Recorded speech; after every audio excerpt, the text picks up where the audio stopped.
All right, we are now going to begin chapter 3, which is healthy relationships. So I will give you a brief introduction about what you can expect to learn in this chapter. Now, healthy relationships are really a huge deal for everyone.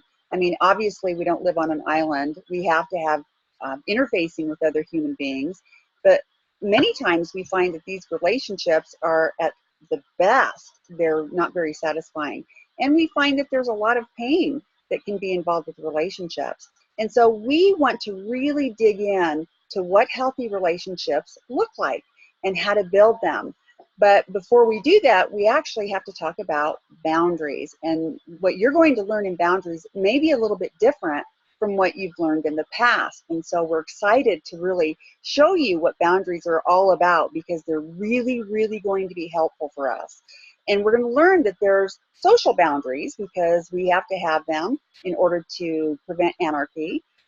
We need personal boundaries, because personal boundaries prevent anarchy within ourselves and within the confines of our relationships. And so we have to really understand what boundaries are.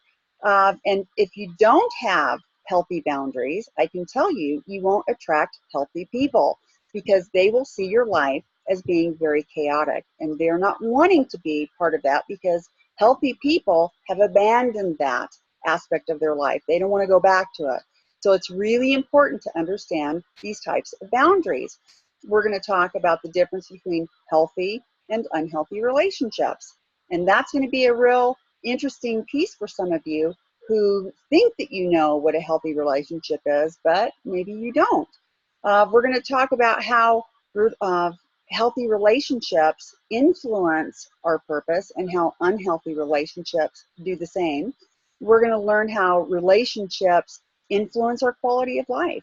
And so these are really important pieces. And even if you think, well, hey, I've got a great life, I've got great relationships, you don't want to miss this, because there's going to be some pieces that you're going to be able to pick up that you can invest in your life and kind of bring maybe better cohesion to how you understand relationships. We're also going to learn that we have the power to organize relationships within our life.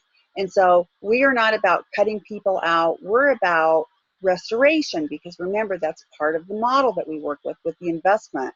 And we're going to show you how to move people who are not healthy in a less influential place in your life. And that's really important, because we don't want to hurt other people either. We don't know what journey that they're on. And so we're excited about this upcoming chapter. And so hang on and let's get started.